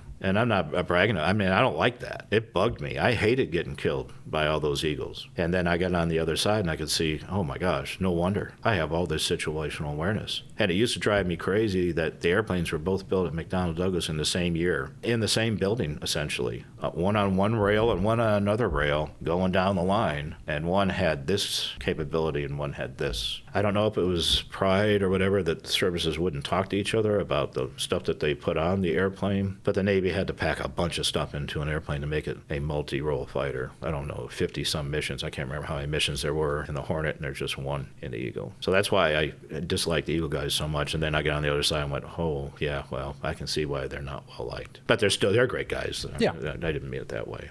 We were at Cold Lake August 7th. I think it was the invasion. That's my anniversary. So I remember that. We were up in Cold Lake. What a way to remember your anniversary. Yeah. And then they said, hey, you're next to go. So you put your B-4 bag next to your bed and you wait for airlift. I think it took us about 3 more weeks of, hey, you're going tomorrow, hey, you're going tomorrow. And I think we left sometime on the 20th or something of August. I can't remember the date. But I do remember the event because I had done, luckily enough, so many ocean crossings in the Hornet that the squadron commander asked me to lead the second wave. So 10 airplanes. Someone has this picture, and I want it. He was at the end of the runway as our flight surgeon. So I'm taking 12 airplanes, 2 spares on the runway, fully loaded, 4x4. Everyone's, so everyone's got 8 missiles, 3 tanks, and if you see 12 Eagles for the backside on a runway, it's a pretty impressive sight. That flight lasted either 14.5 or 15.4 hours. I can't remember. And if you know the Air Force, which I do, you brief 2 hours prior, get in the airplane. You don't just jump in the airplane, start it, and take off. You sit there and you sit there. And you sit there. You sit for a while. That seat is rock hard. Yeah, I think it was 14.5 hours. Just in flight, not counting in the seat on the front end. Yeah, not counting. So it had to be 16 hours in the airplane. I remember the Aussies doing this when they did their long flight the first time in the Hornet. I asked the maintenance control officer, I said, well, how many hours does this engine run on oil that's in it, internal oil? And he goes, we'll find out. I thought, yeah, it was kind of a little deal between ops and maintenance. Of course it'll be fine. I mean, you run something for 16 hours. How do you know? Where'd you guys go when you did the transatlant over? We went to Tabuk. The thing was, I had been in Bright Star. The skipper had known that I had been to Egypt. We had been to Spain. I don't know the reasons, but we were MCON. As soon as we got to the Azores, I think it was, as soon as we got to just south of Spain, tanker dropped us off and said, adios. The flight path was from Alexandria down south to Luxor, across the Red Sea to Wedge, and then up north to a place called Tabuk, just off the Red Sea. We did that all MCON. That's impressive. That's a lot. That many airplanes, especially. Well, we only ended up with 8. 2 bogged out somewhere over Maine due to an engine issue. So I think we ended up with 8 or 6. I can't remember how many we ended up with. But yeah, it was a long flight. But you land, and now the waiting really begins. Yeah, it was pretty crazy. Our guys, our weapons officer had taken an initial cadre over. Rick Tellini. We had several guys that were patch wearers, but he was our squadron pilot training officer, weapons officer. So he took an early group advanced party over there so they could get acclimated. And as soon as we landed, they flipped those airplanes and they got airborne and started flying, loops to music south of the border, just all down the Iraqi border, but staying in Saudi Arabia airspace. Just monitoring, seeing what's going on. We started flying 24-hour ops right after we got there. And as soon as we got acclimated, we started doing that too. We got to play with the Saratoga and the Kennedy off the Red Sea. We had a couple guys in the squadron. Long story, the COD would come in to give us mail. We had no mail, so everything went through the Navy. And the COD would come in. COD pilots were talking to a couple of our guys and say, hey, why don't you come out and see the ship? This is during Desert Shield. Nothing happened. So we were training with the Navy. We were training with the Saudis and the Brits. We had tornadoes at our base. GRs. So we did a lot of training, a lot of low levels, a lot of flying around. We were still qualifying some of the younger guys or the less experienced guys. So every pilot, I think every JO got to go out to either the Sarah or the Kennedy. I can't remember what boat they were on. And they all got to go to the JOB. What was important to me, and I had no part in this, even though I said I knew you guys need to go to CICC. Launch and recovery, you've got to go see what the Navy does, because there is a bit of, it's not really a rivalry, but it's like, the Navy. Because we always say, well, you've never landed on a boat. So they watched, I don't know what ship had Tomcats. They would see a Tomcat in the wires and a Tomcat on final. And, foul deck,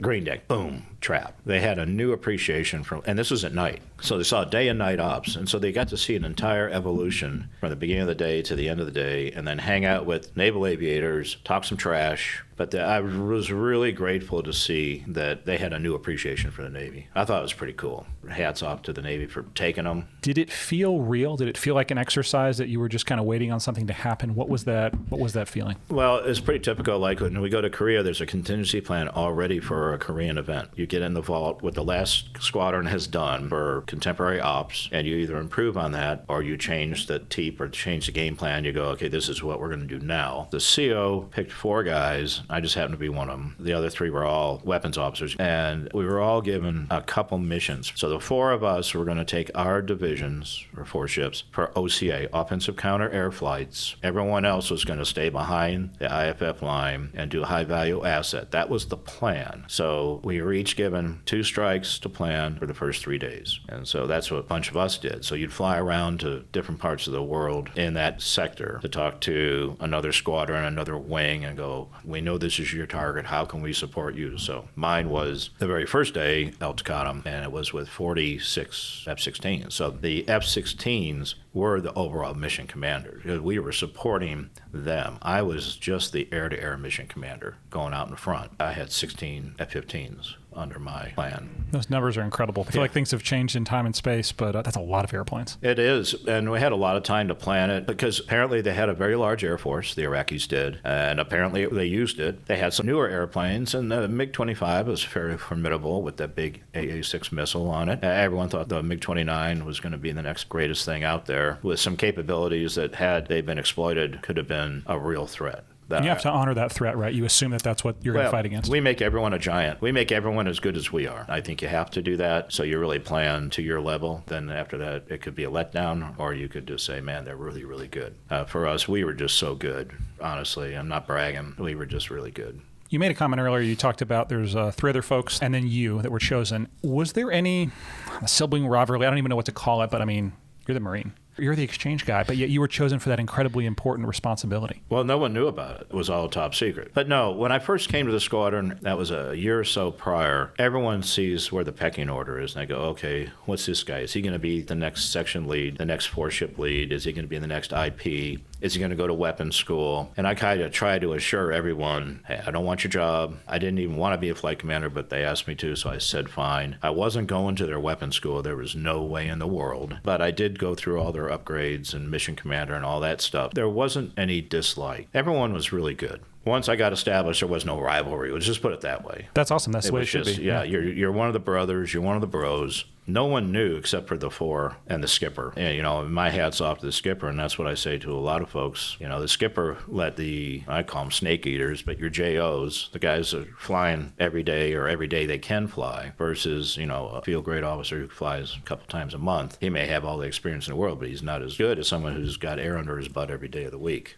That is a dwindling skill set. Takes a bit of humility and maybe a lot of situational awareness to understand that you're not that guy anymore. There are some. Manfred Reach was one. Paco Geisler, my CO, before Bill Teal took over, was one. He would have led a lot of things. He was really, really good. Bill Teal was a very good leader. He wasn't a weapons school graduate and just a really good leader. You just know where your wheelhouse is. And he allowed our primary weapons officer, Rick Tellini, to basically run the show. And we picked up so many missions. We flew so much that we were kind of a favorite. They weren't being pushed on us. We were asking, hey, we'll take that one. And other people were turning down missions, and we'll take it. What do you think the difference was in the cultures there, that some squadrons were turning them down and y'all were picking them up? Because those decisions were made at a higher level, and they didn't want to wear out their boys. The thing kicked off on the 16th or 17th, and I had 135 hours in February, and that's all north of the border. That's not a lot of transit time flying. Well, it was a lot of tanking, so you'd get, sometimes the tankers would come north. That was really gutsy and impressive, but generally, we flew a lot, and so we were tired. You have quite the story, and actually I have a follow-up question I'll get to once you're done telling it, but that's why so many people know you, and you're so much more than that as an aviator, and frankly, other folks I've known that kind of told me that, hey, this might be someone interesting if you get a chance to interview, talk more about the leadership than the fact that you have a kill. But by the same token, that is an incredible story. At the moment, you are the most current Marine with an air-to-air kill. That was night one, right around night one, morning one. What's the right way to say it? For us, it kicked off at 0300, 0315, 0301. I don't know what it was. I was trying to sleep. but I couldn't sleep. My mission was the following day. So it was a daylight strike. We were good at night, and the Iraqis flew at night. So John Kelk got the first kill of the war at 03:15, and Rob Grader got 2 right after that by a couple guys that wanted to come fight, and they were immediately dispatched. Steve Tate from the 1st Fighter Wing got 1 shortly thereafter. And then the next daytime, during the daytime, that's when MRT and Mongo, and we're all about the same time. Like my mission was a daytime mission like theirs. I think theirs was a daytime as well. I'll never forget it because at breakfast, we were getting breakfast, and those guys came back from their mission, and they looked like hell. They had this weird 1,000-yard stare when they were walking into the chow hall. I'm hyped up. I'm ready to go. Okay, we're next. I remember going into the brief. I said, great job. And no one was doing high fives. You know, they got a kill. No, man, it's rough out there. I did see some guys doing, when we knew it was kicking off, like 12 hours prior, okay, we're going tomorrow. We're going. It starts at 3 o'clock. You guys getting crew rest. Here we go. This is a no-shitter. We're doing it. Oh, a bunch of guys are doing high fives, and they were the ones at the end that weren't doing high fives. There's nothing great about it. You got to make some decisions, and they're not easy. And it's work. And it doesn't have a really good outcome generally. I mean, someone's going to get hurt. It's not like training. It's not, you're going to hear knock it off. Everyone, let's go home. This is the first time I ever knew that I was nervous. I was briefing. That map I showed you, I went through about 2 bottles of water because I was so nervous. I didn't even know what cottonmouth was. When I'm briefing this, I'm getting so nervous. I didn't even know I was nervous because I just didn't want to screw anything up. That was the big thing is, you what if everything. So what if this happens? What if that happens? So you give the brief, the map's up there, you give them the briefing card, and there's a lot of silence, there's a lot of questions, and it usually goes on for a while. Then Intel comes up and briefs the ground order of battle and the MEZs, the missile engagement zones, and it was pretty prolific. That was eye-opening to everyone because we're going out there in the daytime. There's no cover. You're not going to see anything, and you could get overwhelmed. And we were expecting a good fighter presence because it was daytime. Interesting thing enough, and I do some of the physiological stuff because I never knew I was nervous. I remember walking around the airplane and doing some dumb stuff like walking around it and just like in that stupid movie Top Gun, you know, shaking the missile. I go, what the hell are you shaking the missile for, you dummy? I mean, it's like, the thing weighs a ton. It's not like if I shake it, it falls on my foot. What am I going to do? You're walking around the airplane. You're really not thinking. But I remember as soon as I started, I put the canopy down and started with the first motor. There was no nervousness. It was nothing. Okay, boom, here we go. We go out there about an hour prior to our push, and you don't see anyone else except for tankers. We're supposed to have 2 tankers. Only 1 shows up. I have 8 with me. That Langley 8 are down with the strike package. They have their own 2 tankers. So everyone's good. With only 1 tanker, my number 5, the weapons officer, he goes, well, here's what we're going to do, Sly. We're just going to cycle through your tanker. And I go, no, we're not. And we're doing this on the back radio. I go, I'm not going to be short on gas. We're leading this thing. I said, there's a big KC-10. I could see it. It was like 10 miles away. It was for AWACS, a high-value asset tanker. And we're on the back radio. We're about 15, 20 minutes prior to push. I can't remember. He goes, no, I can't go do that. I'm having an argument with my weapons officer, who I admire greatly. He hadn't gotten a kill, but he led that strike. John Kelk got the kill earlier. He did that early morning mission. Now he's flying with me as my number 5. And John Kelk was number 7. So if you look at that lineup, you'll see that on the board. So those guys did a pretty quick turnaround. A couple hours of sleep, and boom, they're back out. That's why I said we were flying twice a day. So they did a night, and now they're doing a day. And they're going to do the next night. And we were doing the same thing. We flew ours, then had a midnight TOT later that day. So I'm arguing with my weapons officer. I go, you need to go take that tanker. I am not cycling off of this tanker. I need the gas. My guys need this gas. And we're leading this thing. He went and did it, came back in position like just prior to push. And the overall mission commander, the F-16 guy, checks us in, and it's chilling. I mean, it's 44 F-16s, 8 Weasels, EF-111s, 16 Eagles, but it's only the flight leads. Doom, doom, doom, doom. Total silence except for each one checking in. And then we push.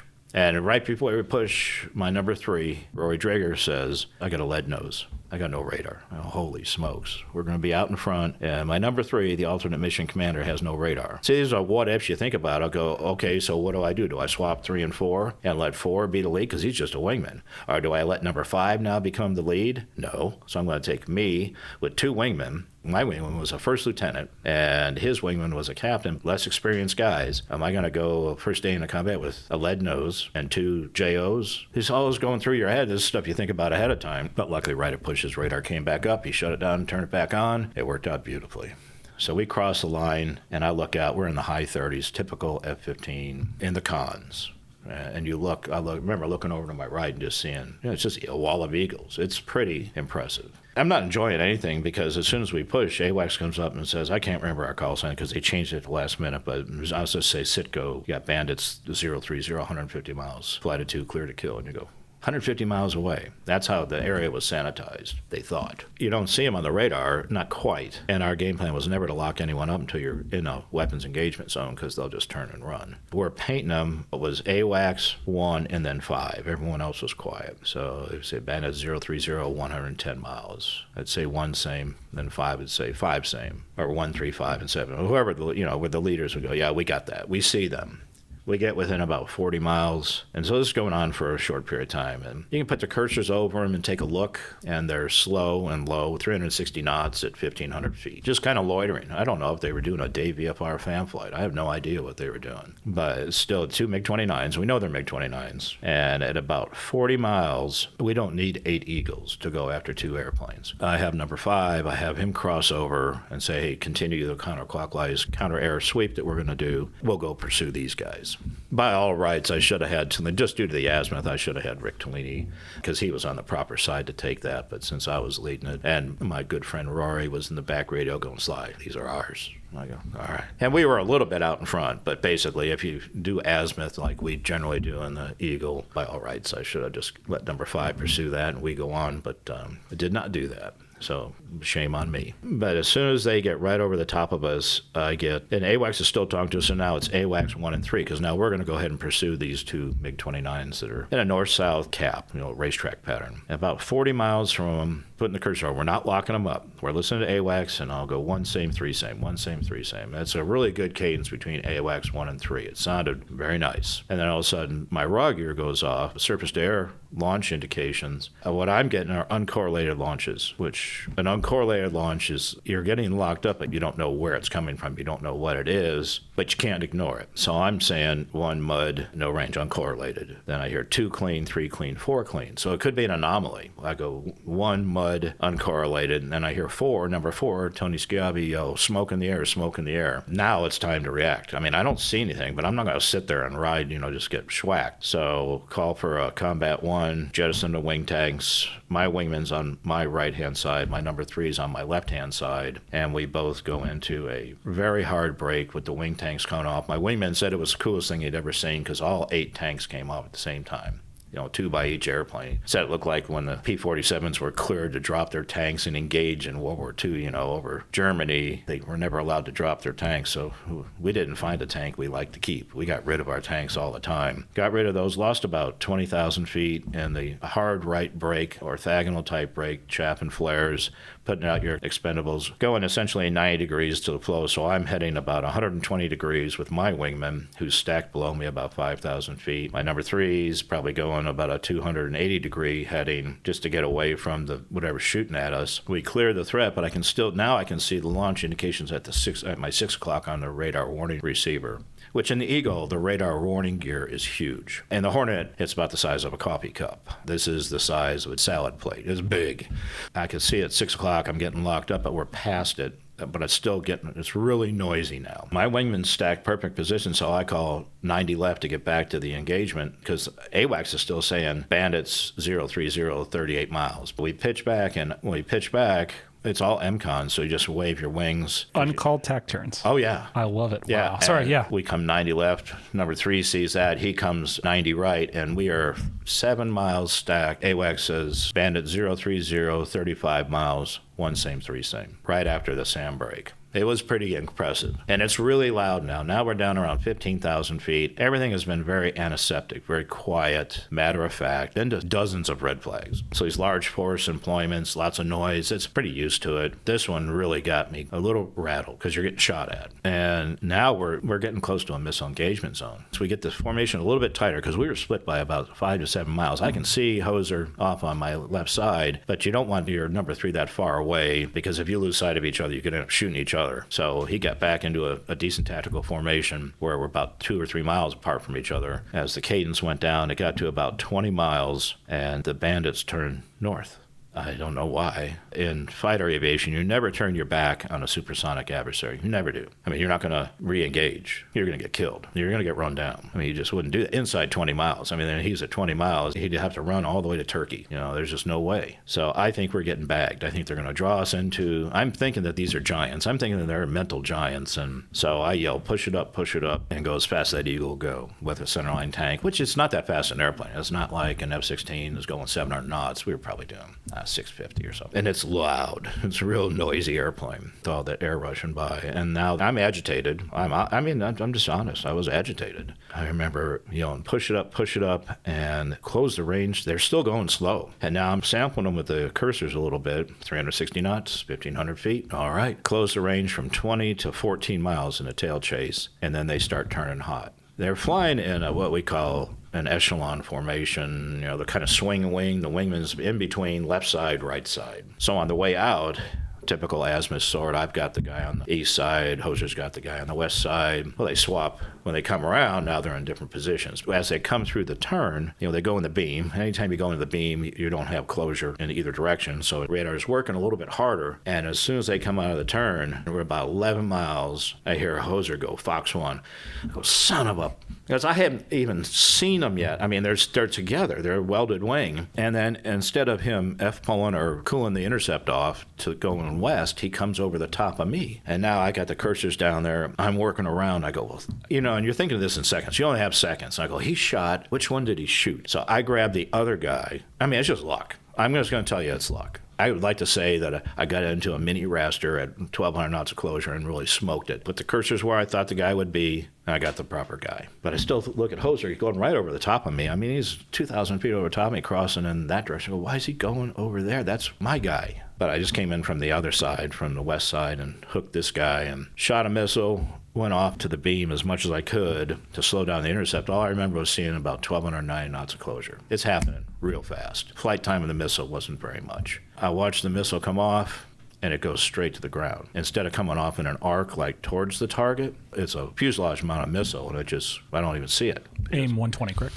No, these are AIM 7s. AIM 7's my mistake. Oh, man, I don't like that. I'm already offsetting to cool this intercept down because, you're going 1,200 knots of closure against another Category 4 airplane with the IRSTS and the Archer, which is a much faster missile. He could fire and do a bat turn at 8 miles, and he would hit me, and my missile probably wouldn't guide. His missile would get to me before mine would get to him. That's what I'm thinking in my head. That obviously didn't happen. But so I pull back, center it out, and pop another missile off, another AIM 7. Now I went through this thing that I read about in Vietnam, time compression, where time just stood still. Complete silence. I watched the missile come off. I can see the yellow band and the brown band, which means it's a live missile, not a blue band. I watch it roll so slowly. It probably lasted a second or two, and then the switch came back on. It was noisy as hell. Offsetting again, and here come the MiGs in echelon down about 500 feet, and they were hauling butt within 3 or 4 seconds. The slant range of impact of the missile is probably about 9,000 feet. We were probably at about 10,000 feet, and they were probably about 500 feet, so right below us in an angle. Rory's missile went right through the canopy of his Bandit. The one that I thought wasn't going to work went out of sight, basically just hugged the ground and came up and smacked him in the right wing root, and as it tumbled, the other missile went through the fuselage.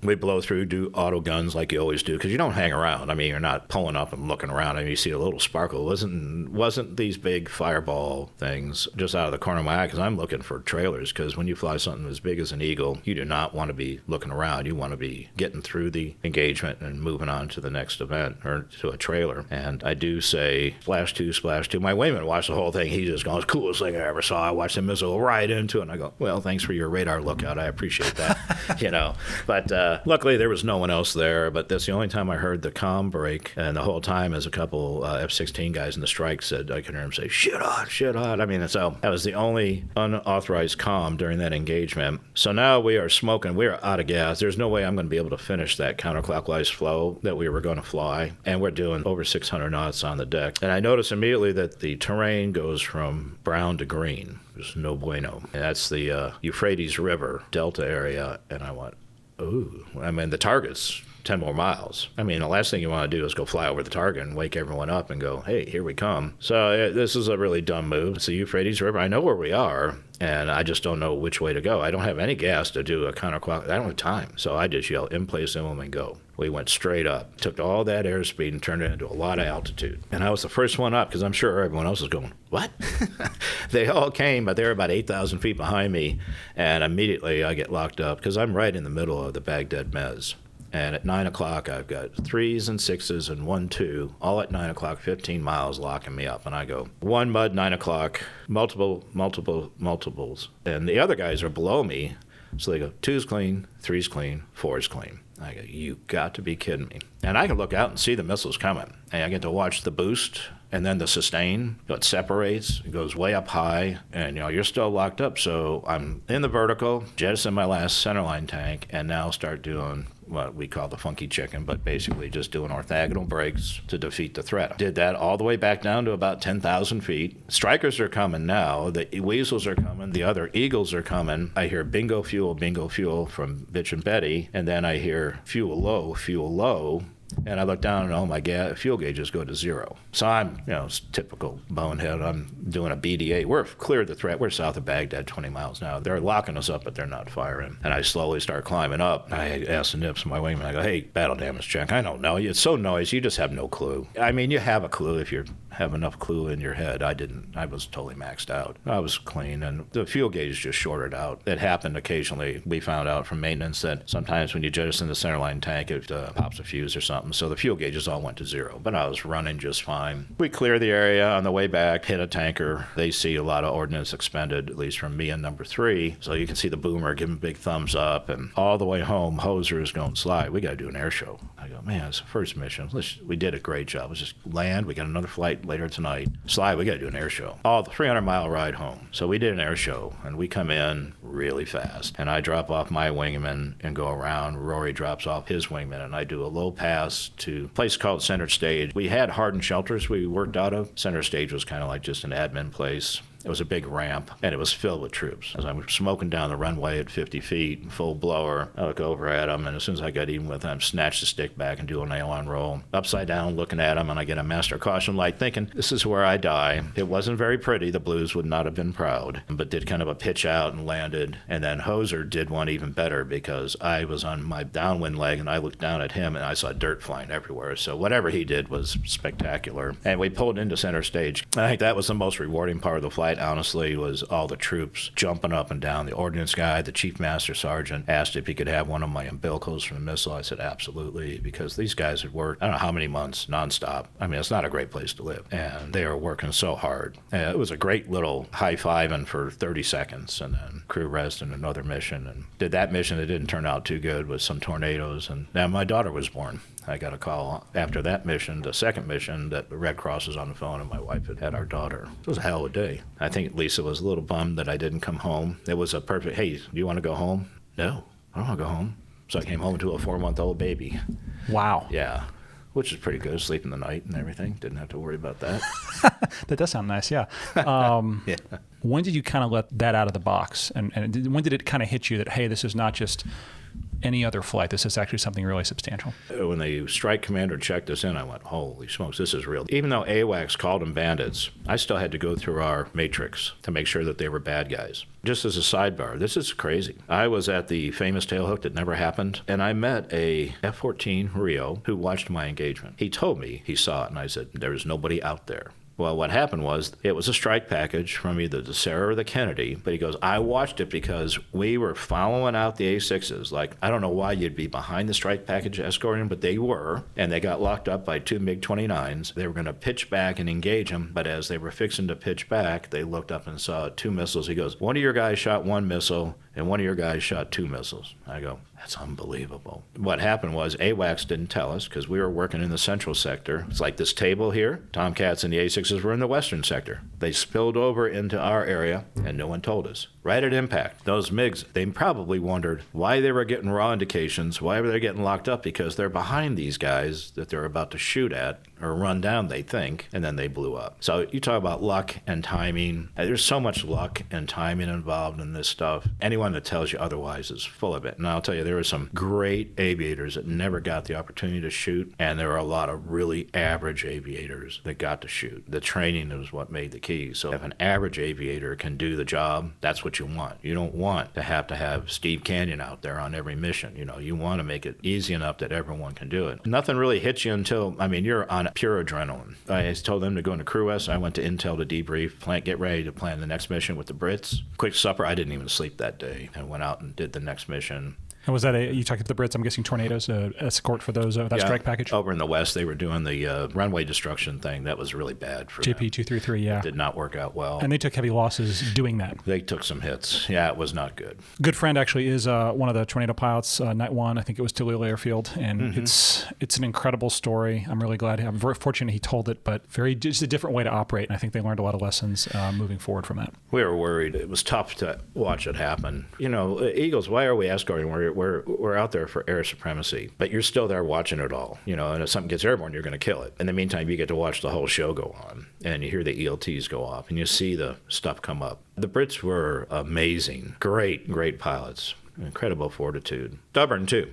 Indeed. And it was a night flight as well, right? You talked about it was a midnight TOT. Yeah. I remember going to Talil, too.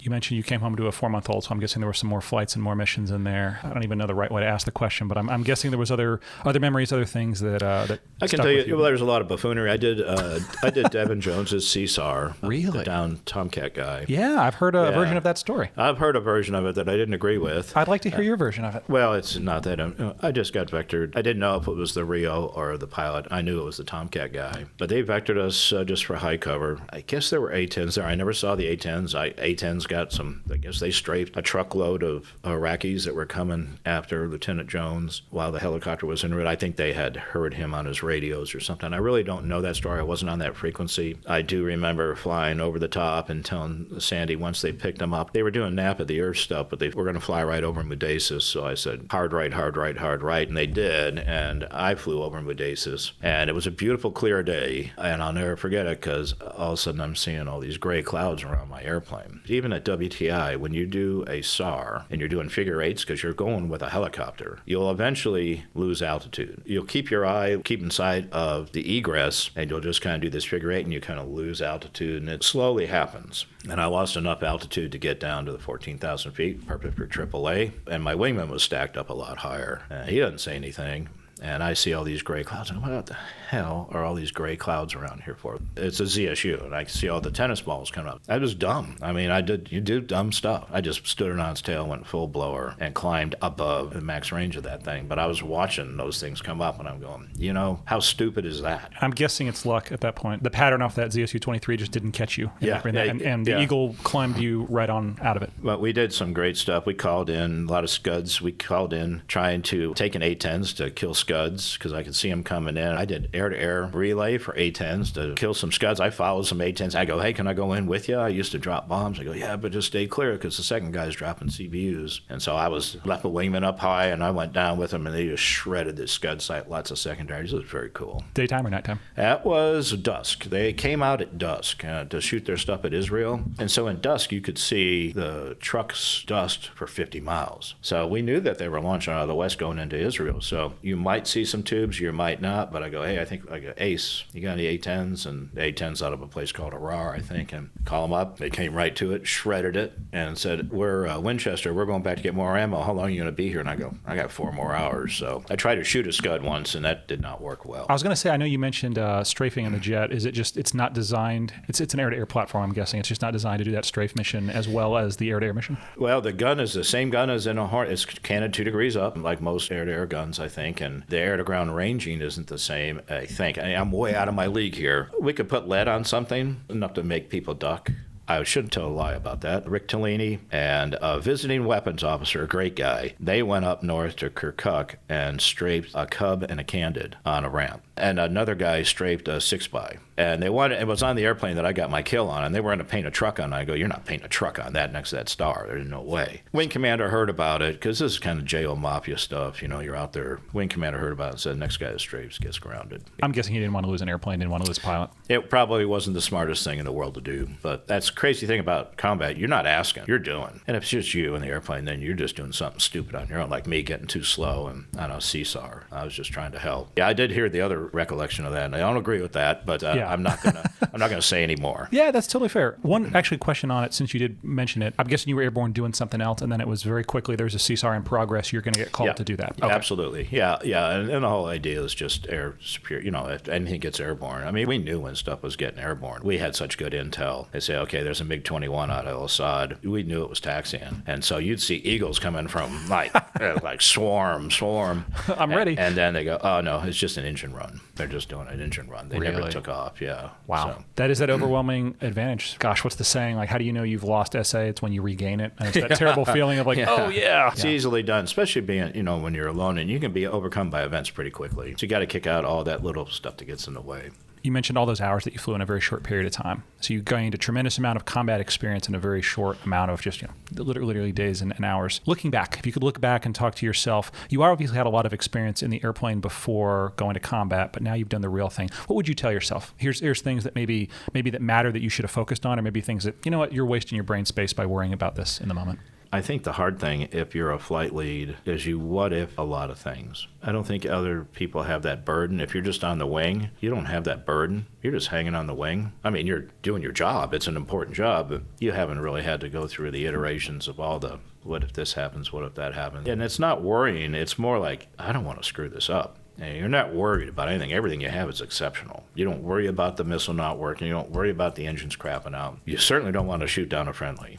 So there were a lot of triggers not pulled or pickle buttons not pushed, especially when they were running away, like to Iran. Knowing what I knew now, I probably could have gone and done that and shot a bunch of guys, because they were all running, but they usually ran out of gas when they got to Iran, landed on streets. And I didn't know that. I ended up in Iran once, and they launched a couple Tomcats. Iranian Tomcats? Yes. No way. We were east of, it was a VOR. I used to cap in Iran, because MiG-25s would take off out of Baghdad, head west, get up to 50,000 feet or higher, and then turn east. Now they're at 50. We're down here capping slow and low in the 20s, and they've got a huge missile engagement advantage over us.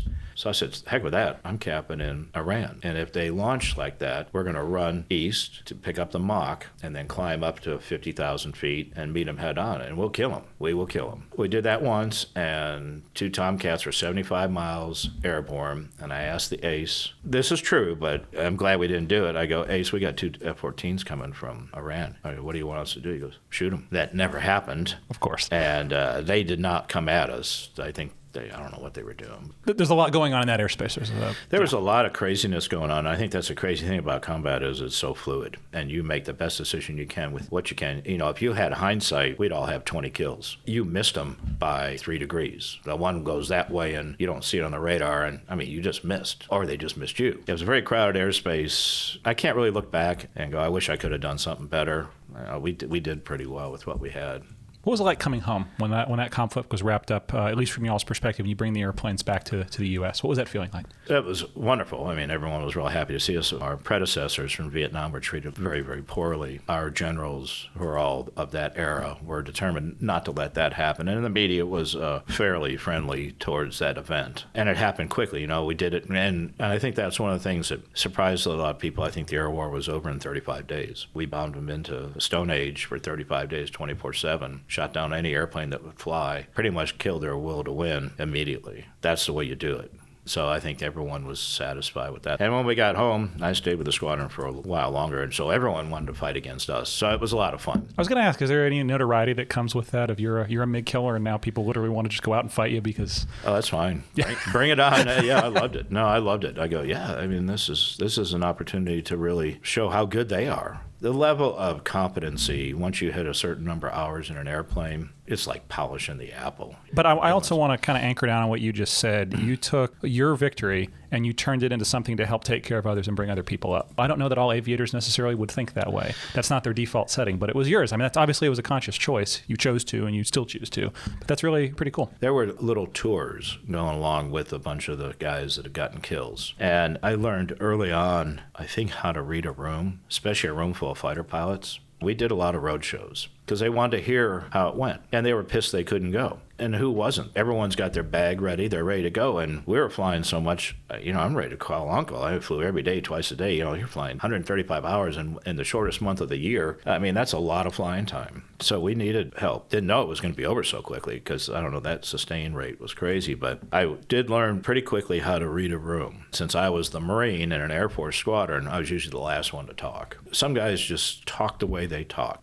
They're also highly qualified, a lot of the guys that got kills, that sometimes it can sound like that. They're all humble, but they don't sound humble. And so you read a crowd of fighter pilots, you can see right away, if they got their arms crossed looking at you like that, you better be disarming or else you're not going to get through any points at all. And that's why I generally talk about anyone can do it, and here's the buffoonery, and here's how nervous I was, here's how you're afraid. I mean, you're not terrified. It's not terror, but if you're not nervous, there's something wrong. I mean, if you're just casually thinking, oh, this is just another day in the whiskey area, that's not right.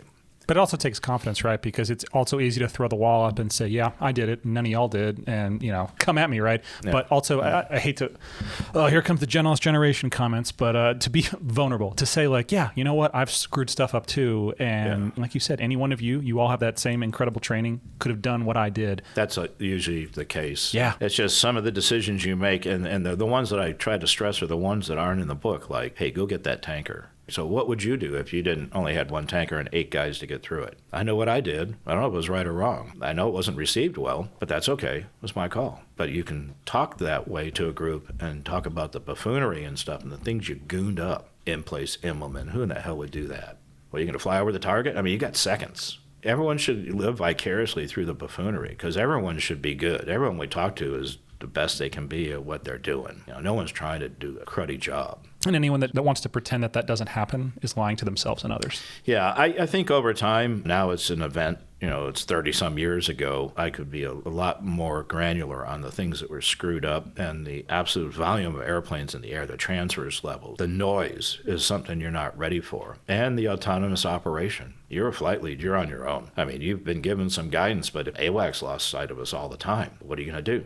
We had opportunities to shoot down helicopters after the ceasefire because the helicopters were up there strafing the Kurds. Would have been court-martialed because they were killing people up there. I tried to dust one, an Mi-8. He flew sideways for a second. I went right underneath him because you couldn't shoot him. But then they had Heinz up there, so they were allowed to use their helicopters to go lick their wounds and figure out where everyone was. But for clarity, an Mi-24 is not licking anyone's wounds. No. I didn't get near a Heinz because I didn't want to get shot at. Fair enough. But the reason I mentioned it, you saw that it was nefarious. Oh, they were blowing. There was an oil line up there, and everyone knew it. We all knew it, and we wanted to shoot those helicopters, and the answer was no. But you're that far north, and you're that low. There's no one that sees you.